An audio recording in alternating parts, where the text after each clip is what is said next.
Before I get into talking about the best and worst of Season 6 for me, there is something that I have been meaning to talk about. There were 2 episodes in the former half of Season 6 of key interest, the Saturday Review and Applejack's Day Off. Why these 2 episodes in particular? Well, before all that, let's go into the plot of each. First, the Saturday Review. Remember the gift of the mod pie where Rarity had been looking for the perfect spot to set up shop in Manhattan? Well, this is where the episode builds on. Rarity and the rest of the main 6 are preparing for the grand opening of Rarity for You. However, there are several factors that come in and threaten to ruin it, consisting of a needy young one, a family of raccoons, lack of suitable employees, and a party ran by DJ Pone 3. It seems like she's everywhere nowadays. It is then up to the group of friends to save the day and preserving the shop in vision. And, yeah, that's it. Well, that sounds fairly basic. So how about Applejack's Day Off? Applejack has been getting overswollen with work as of late and is up to a point where she cannot spend some quality spa time with Rarity. Moving on. Twilight then gets the idea to assist with one of Applejack's chores because yeah, totally a princess can handle all of these chores. To take 1 hour out of her day. This is so Applejack can finally spend some quality spa time with Rarity. However, the spa seems to be coming up with some issues, with a boatload of ponies waiting for the sauna. Since Applejack is too stubborn to start with anything else because, well, she's like that, she then takes it up to her own who's to solve the problem, get everything working, and get to her spa time. Alright, well, that's still basic, but it's a little bit more intriguing. I can see how this can help with Applejack's character, how she can help out with others, and it's good to see Rarity and her actually hanging out with each other rather than just getting up to each other's necks. Well, after listening to those 2 plots, why am I comparing the 2? The 2 sound very different from one another. Well, they share a similar flaw. I've stated that both plots are very basic, but they're also fairly predictable.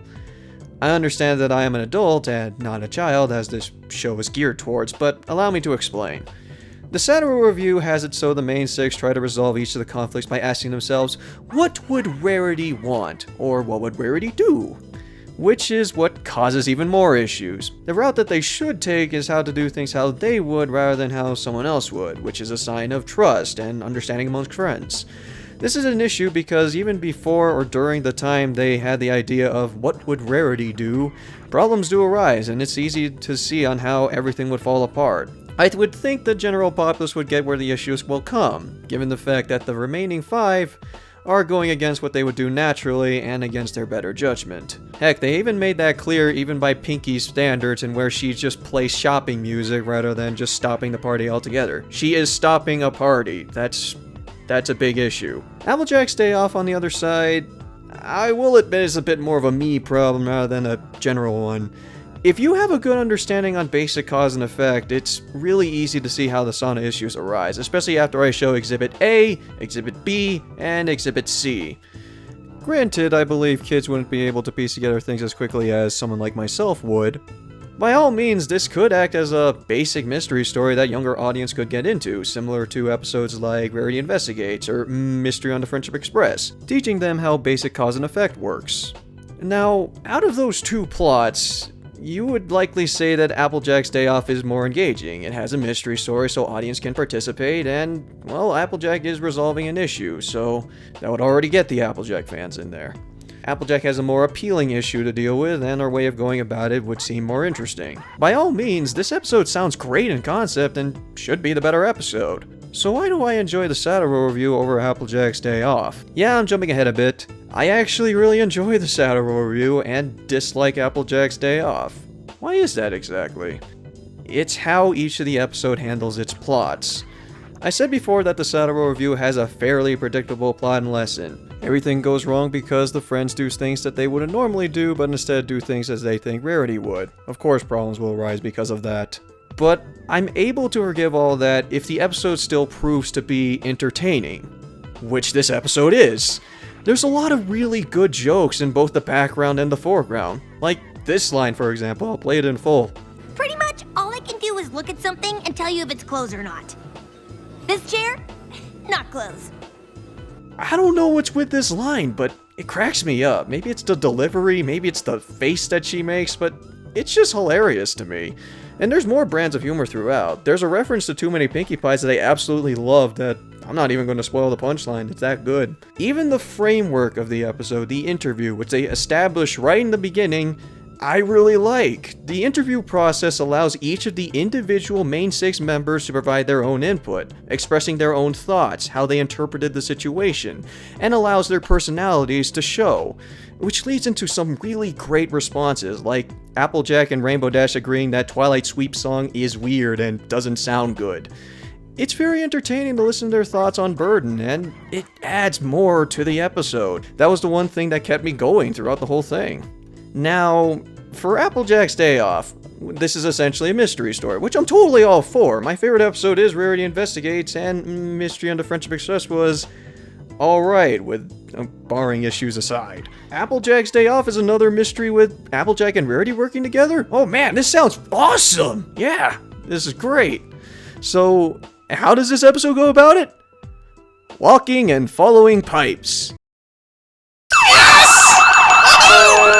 No, really, that's all you see for about 2 minutes. Just Applejack with her party, following the pipes to the washing machine, talking to the spa employee, and then walking back to the entrance of the sauna. That's it. Oh wait, no, there's the Cakes getting different massages, with Mrs. Cake getting a calm one, while Mr. Cake being butchered by bulk biceps, which is funny the first time, but not as funny in the second when they pass by it, but that's it! No playful banter between Rarity and Applejack, no surprises or turns, not even many background jokes or references aside from the one I just mentioned. You know how Rarity acts all aloof and not caring about it, and we're supposed to disagree with her and not like her for that? Well, the episode's supposed to put her in the wrong, but I actually was feeling the same way. I want Applejack to get on with it and just move on to something else.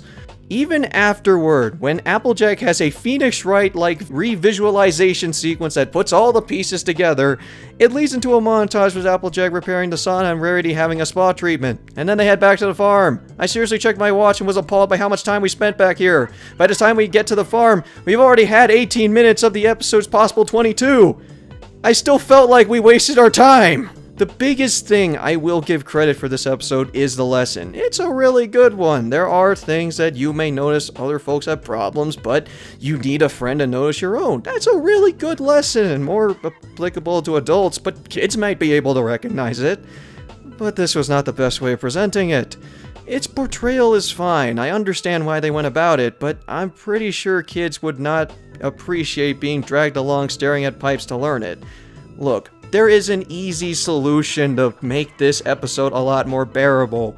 There is an additional plot in where Twilight and Spike are trying to figure out the list that Applejack has, which leads into her doing a Mission Impossible reference by the end. Why couldn't we see the elements that happened in between there? I want to see how she came to that conclusion. They showed what happens when Applejack demonstrates the whole list, but they decided, oh, we'll just save it to the end of the episode, rather than say Twilight be really confused as to how it all works. By all means, I should respect and like the latter episode more. It has a much better idea of a plot and a great lesson.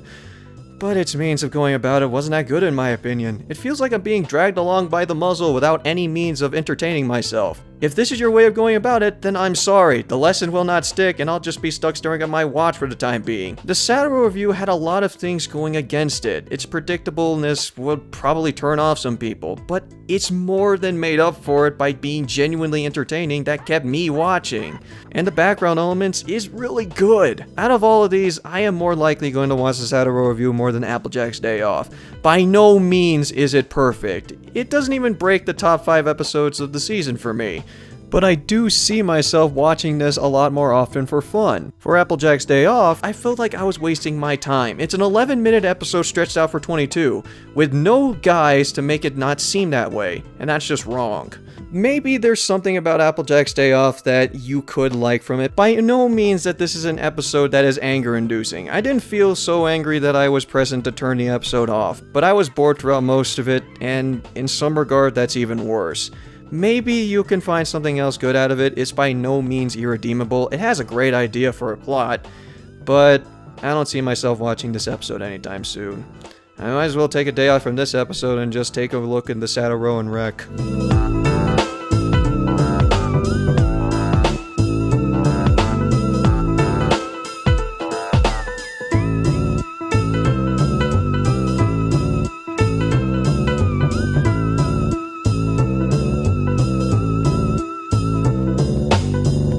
didn't piss me off to a point. It didn't anger me to a point in where I wanted to turn the episode off, but I did. Oh, god damn it. Crap, what was I saying? I had the phone ring as soon as I was about to conclude my review. What the hell? Okay.